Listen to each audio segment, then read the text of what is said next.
आप सभी को मेरा नमस्कार। प्रथम सर्ग भाग 1 में हमने देखा कि कर्ण भीड़ से निकल के आता है और अर्जुन को चेतावनी देता है, अर्जुन को ललकारता है उससे युद्ध करने के लिए। पर कृपाचार्य उससे कहते हैं कि अगर आपको अर्जुन से लड़ना है तो आपको पहले कोई राज्य अर्जित करना चाहिए, क्योंकि अर्जुन एक राजपुत्र है, वो ऐसे नहीं लड़ेगा। इस प्रकार उसका अपमान होते हुए देखकर, उसका यानी कर्ण का अपमान होते हुए देखकर सुयोधन यानी दुर्योधन आगे आते हैं और कहते हैं कि इस प्रकार से किसी का अपमान करना उचित नहीं है, और वैसे भी उस युवक का जो वाकई में सूर्य जैसा तेज जिसमें हो। आज भाग 2 में प्रथम सर्ग का शेष आज हम पढ़ेंगे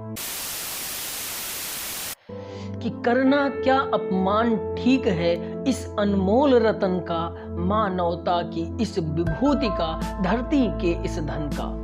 बिना राज्य यदि नहीं वीरता का इसको अधिकार, तो मेरी यह खुली घोषणा सुने सकल संसार। अंग देश का मुकुट कर्ण के मस्तक पर धरता हूँ, एक राज्य इस महावीर के हित अर्पित करता हूँ। रखा कर्ण के सिर पर उसने अपना मुकुट उतार, गूंजा रंग भूमि में दुर्योधन की जय जयकार। कर्ण चकित रह गया सुयोधन की इस परम कृपा से, फूट पड़ा मारे कृतज्ञता के भर उसे भुजा से।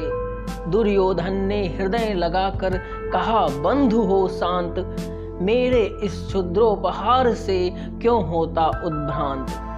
किया कौन सा त्याग अनोखा, दिया राज्य यदि तुझको। अरे धन्य हो जाए प्राण तू, ग्रहण करे यदि मुझको। कर्ण और गल गया, हाय मुझ पर भी इतना स्नेह। वीर बंधु हम हुए आज से, एक प्राण दो दे। कि भरी सभा के बीच आज तूने जो मान दिया है, पहले पहल मुझे जीवन में जो उत्थान दिया है। ऋण भला होऊंगा उससे, चुका कौन सा दाम। कृपा करे दिन मान की आऊं, तेरे कोई काम। घेर खड़े हो गए कर्ण को मुदित मुग्ध पुरवासी। होते ही हैं लोग शूरता के पूजन के अभिलाषी। चाहे जो भी कहे द्वेष, ईर्षा मिथ्या अभिमान।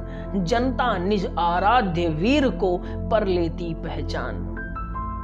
लोग पूजने लगे कर्ण को कुमकुम और कमल से। रंग भूमि भर गई चतुर्दिक पुलका कल कल कल से। विनय पूर्ण प्रतिवंदन में ज्यों झुका कर्ण सविशेष। जनता विकल पुकार उठी, जय महाराज अंगेश। जय महाराज अंगेश तीर सा लगा हृदय में जाके। विफल क्रोध में कहा भीम ने, और नहीं कुछ पाके। है कि झाड़े पूछ आज तक रहा यही तो काज। सूत पुत्र किस तरह चला पाएगा कोई राज। दुर्योधन ने कहा भीम झूठे बकबक करते हो। कहलाते धर्मज्ञ द्वेष का विष मन में धरते हो। बड़े वंश से क्या होता है, खोटे हो यदि काम। नर का गुण उज्ज्वल चरित्र है, नहीं वंश धन धान। सचमुच ही तो कहा कर्ण ने, तुम ही कौन हो बोलो। जन्मे थे किस तरह ज्ञात हो, तो रहस्य यह खोलो। अपना अवगुण नहीं देखता, अजब जगत का हाल। निज आंखों से नहीं सूझता, सच है अपना भाल। कृपाचार्य आ पड़े बीच में, बोले छी ये क्या है। तुम लोगों में बची नाम को भी क्या नहीं हया है। चलो चले घर को, देखो होने को आई शाम। थके हुए होंगे तुम सब, चाहिए तुम्हें आराम। रंग भूमि से चले सभी पुरवासी मोद मनाते। कोई कर्ण पार्थ का कोई गुण आपस में गाते। सबसे अलग चले अर्जुन को लिए हुए गुरु द्रोण। कहते हुए पार्थ पहुंचा ये राहु नया फिर कौन। कि जन्मे नहीं जगत में अर्जुन, कोई प्रतिबल तेरा। टंगा रहा है एक इसी पर ध्यान आज तक मेरा। एक लब्य से लिया अंगूठा, कढ़ी न मुख से आह। रखा चाहता हूँ निष्कंटक बेटा तेरी राह। मगर आज जो कुछ देखा उससे धीरज हिलता है, मुझे कर्ण में चरम वीरता का लक्षण मिलता है। बढ़ता गया अगर निष्कंटक ये उद्भट भट बाल, अर्जुन तेरे लिए कभी ये हो सकता है काल। सोच रहा हूं क्या उपाय मैं इसके साथ करूंगा, इस प्रचंडतम धूमकेतु का कैसे तेज हरूंगा। शिष्य बनाऊंगा न कर्ण को यह निश्चित है बात, रखना ध्यान विकट प्रतिभट का पर तू भी हे तात। रंग भूमि से लिए कर्ण को कौरव शंख बजाते, चले झूमते हुए खुशी में गाते मौज मनाते। कंचन के युग शैल शिखर सम सुगठित सुघर सुवर्ण, गल बाही दे चले परस्पर दुर्योधन और कर्ण।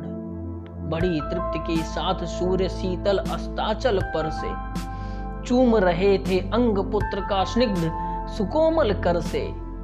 आज न था प्रिय उन्हें दिवस का समय सिद्ध अवसान, विरम गया क्षण एक क्षितिज पर गति को छोड़ विमान। और हाय रनिवास चला वापस जब राजभवन को, सबके पीछे चली एक बिकला मशोसती मन को। उजड़ गए हों स्वप्न की जैसे, हार गए हों दांव, नहीं उठाए भी उठ पाते थे कुंती के पांव।